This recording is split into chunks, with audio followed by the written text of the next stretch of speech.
Ce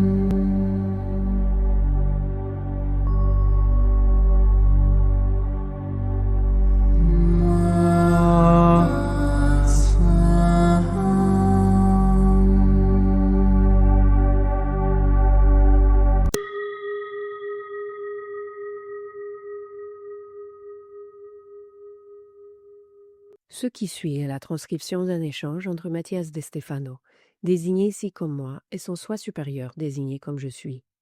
Dans cette capsule, la voix féminine incarnera le moi, tandis que la voix masculine représentera le je suis. Cette conversation, intitulée LAC, a été réalisée le 3 juin 2021.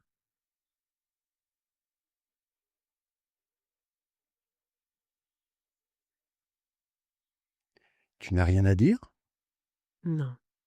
Silence. Oui. Alors, je vais parler. Quand je t'ai vu pour la première fois, j'avais l'impression que l'univers s'effondrait sur moi-même. Je ne savais pas quoi ressentir. Ce que je voyais comme de la lumière semblait tomber en cascade, se transformant en ombre, et les milliers de trous noirs semblaient absorber toute cette lumière, se transformant en sphères brillantes. Des soleils et des étoiles. Soudain, ce que je percevais auparavant comme un sang pouvait désormais être vu comme un miroir. Et là, je me suis vu refléter. Le ciel sur terre. L'univers semblait s'être transformé en lac. Et je pouvais comprendre que tout ne faisait qu'un.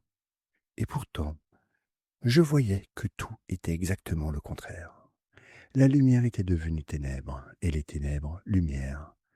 Ce que je voyais comme un immense espace lumineux, tu le voyais comme un cosmos profond et sombre. Ce que je voyais comme des points d'obscurité infinie, tu les voyais comme des étoiles brillantes, des astres dans le ciel. Ce que je voyais comme le bien, tu le voyais comme le mal. Ce que je comprenais comme la plénitude, tu le voyais comme le vide. Au début, j'ai ressenti de la curiosité, puis du doute, et plus tard, un peu de crainte. Je craignais que si je touchais la surface de ce lac, plus rien ne serait comme avant. La fine pellicule qui reflétait le cosmos avait une particularité. Elle ne se trouvait pas en dessous, comme les lacs que tu connais, mais m'entourait, sans haut ni bas.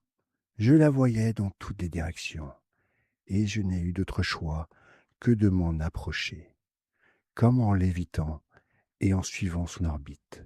Je m'approchai jusqu'au reflet, et lorsque je l'ai touché, la fine pellicule lisse s'est mise à émettre des ondes, tels des échos sphériques qui se propageaient en déformant les images. À ce moment-là, j'ai craint d'avoir commis une erreur, car tout ce que je contemplais auparavant avec clarté commençait à se modifier, jusqu'à devenir méconnaissable. Et alors, je l'ai vu, j'ai tout vu, j'ai vu tout le monde, j'ai vu mon propre visage se transformer en des centaines d'autres, certains souriants, d'autres tristes. Je me suis vu me transformer en des millions de possibilités, et j'ai pris une décision. Ma décision serait de les retrouver et de vivre avec chacun d'entre eux ce qu'ils ressentaient. Je n'en ai pas choisi un au détriment des autres, mais je les ai tous choisis à part égale. Et chaque fois que je m'approchais de l'un d'entre eux, et que je touchais à nouveau la pellicule du reflet, davantage d'ondes se formaient. Cela ressemblait à une bruine qui se transformait lentement en une pluie tombant dans toutes les directions sur un lac miroitant. Les ruisseaux s'agitaient sous la pluie, et une fois celle-ci terminée, alors que les bruits de l'orage s'éloignaient, une fine brume recouvrait tout, jusqu'à ce que les brumes disparaissent, laissant à nouveau l'image mystique d'un miroir paisible. Et après tout ce que j'avais vécu, je me regardais à nouveau en lui, et je pouvais me voir à nouveau, moi seul, personne d'autre, reflété. Et c'est alors que j'ai décidé de me vivre moi-même. Je me suis approché des eaux paisibles, lévitant au-dessus d'elles. Ce qui pour toi est en haut et un bas pour moi, était à côté, un miroir aquatique sur un mur cosmique. J'ai d'abord observé mes traits, je me suis reconnu. Puis, j'ai approché mes yeux de moi-même. Et c'est à ce moment-là que, face à face, j'ai traversé l'eau et j'ai regardé de l'autre côté. Et là, je t'ai vu, allongé sur ce lit, avec l'angoisse et la tristesse d'être perdu dans l'absurdité. Et je me suis demandé pourquoi, alors que je voyais tout, toi, qui étais moi, tu ne pouvais pas le voir. J'ai compris le principe du reflet, mais j'ai quand même décidé de le traverser. Et c'est ainsi que nos têtes se sont croisées et que nos regards ne firent plus qu'un. Et là, tu as pu voir ce que je savais, et j'ai pu vivre ce que tu ressentais. Un lac au calme. Ça a été tumultueux quand nous nous sommes rencontrés, mais je me souviens toujours de toi comme de ce lac au calme. Le lac est le cœur de la vallée, là où tous les ruisseaux et les eaux de pluie se jettent, et d'où s'élèvent les brumes et émergent les nuages. C'est dans les lacs que les turbulences de la vie trouvent la paix, la sérénité. Ce sont les eaux profondes et fraîches qui nourrissent la nature avec calme. Elles sont la mer qui renferme la source de la vie. Je suis la brume qui a trouvé des milliers de ruisseaux pour parvenir jusqu'à toi, car ta vie est mon calme. Et ce calme s'obtient en s'observant soi-même, là où toutes les histoires convergent, là où toutes les eaux qui ont parcouru leur chemin respectif arrivent au même endroit, s'unissent pour être contemplées. Regarde-toi dans le reflet du lac. Aujourd'hui, tu voulais le faire, tu voulais aller à Abba d'Aptra, au lac Karun. Mais pas pour te voir, mais pour te laisser mourir. C'est là que tu es mort, il y a longtemps, dans ces eaux, il y a 12 000 ans. Nous nous sommes laissés mourir dans le reflet du ciel sur la terre, naviguant avec des dieux. Et tu voulais le refaire, flotter parmi eux, oublier tout cela. Nous sommes déjà passés par là plusieurs fois, tu t'en souviens, l'année 1155, l'année où tu as perdu la foi, l'année où tu as acquis ton propre pouvoir intérieur, cessé de suivre les autres pour te suivre toi-même, et pourtant, tu ne parviens toujours pas à retrouver ton pouvoir intérieur. Où est ton pouvoir? Tu décides de l'abandonner à chaque pas. Pourquoi? Tu as peur de devenir un despote, mais tu ne le deviendras pas si te regardes dans le miroir du lac, si tu te laisses mourir pour renaître. Depuis tout ce temps, nous avons assemblé les pièces d'un puzzle dont tu commences maintenant à comprendre la forme, à découvrir ce que cette image signifie pour toi. Souviens-toi de ce que Saïr t'a dit à Kom Ambo. Que se passera-t-il quand, après tout ce que tu as fait pour y arriver, tu sauras que ce n'était pas ta place?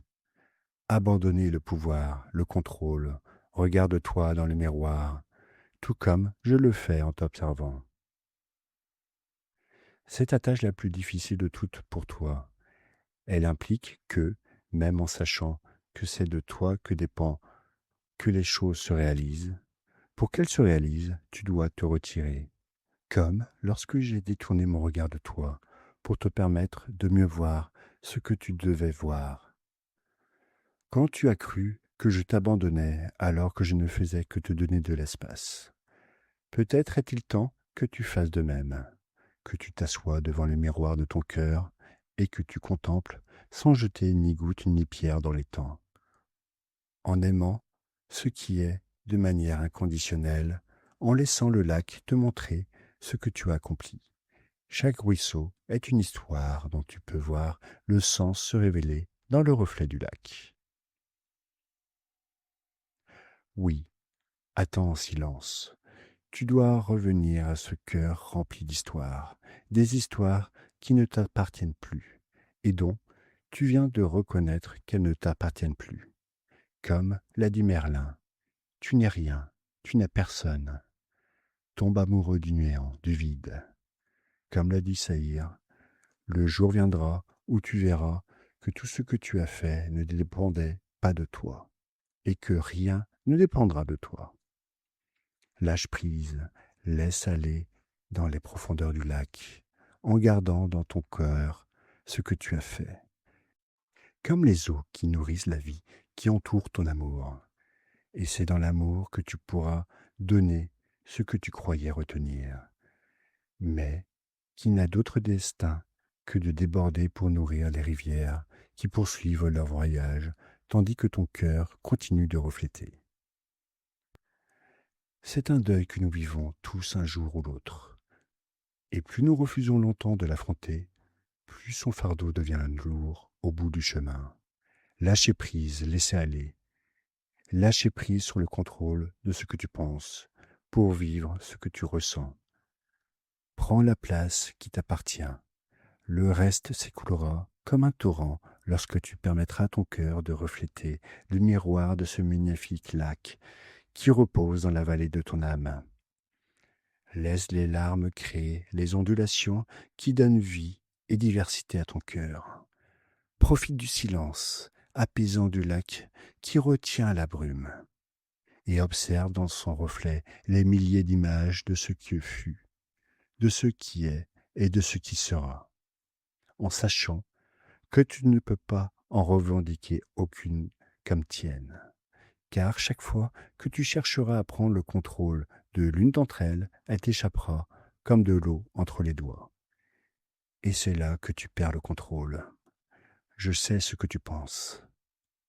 Où est le pouvoir personnel si je ne peux pas décider par moi-même des petites choses de la vie? La question est de savoir si ce que tu choisis est vraiment ce que tu dois choisir. Ton grand dilemme moral est de cesser d'être un enfant pour devenir un adulte. Et c'est là que réside ta grande erreur conceptuelle. Tu n'es pas venu au monde pour être l'un ou l'autre. Tu ne cesses pas d'être un enfant pour devenir un adulte, ni ne relègue l'âge adulte au second plan en préférant l'enfance. Tu es venu pour être les deux. Tu es venu pour être ce que beaucoup seront, un homme gris. Un exemple d'être. L'as-tu oublié? Ne te limite pas aux circonstances humaines. Contente-toi d'être un véritable humain. Non pas celui qui se débat dans les banalités de la subsistance animale, mais celui qui marche aussi bien dans le ciel que sur terre. C'est le deuil de celui que tu crois être. Le pouvoir ne réside pas dans le fait de prendre des décisions et de diriger les autres. Le pouvoir réside dans le fait de te diriger toi-même. Alors retourne au lac et meurs. Laisse mourir la mélancolie de ce que tu penses de toi, de ce que tu attends, et fais en sorte que l'agonie se transforme en liberté. Ce ne sera pas facile. C'est pourquoi garde tout le silence qu'il faudra. Laisse ton subconscient se libérer de tout ce qu'il n'a pas pleuré en croyant diriger sa propre existence. Personne ne peut dompter un océan. Souviens-toi que le rêve que tu vis est un rêve éternel, et que toi seul es capable d'aimer ce rêve et de devenir le rêveur. Peut-être ne comprends-tu pas ces mots aujourd'hui, car le brouillard et la pluie continuent de troubler le miroir du lac. Mais lorsque les eaux se calmeront, tu pourras te regarder, te voir, te contempler, et tu pourras lâcher prise sur ce que tu aimes.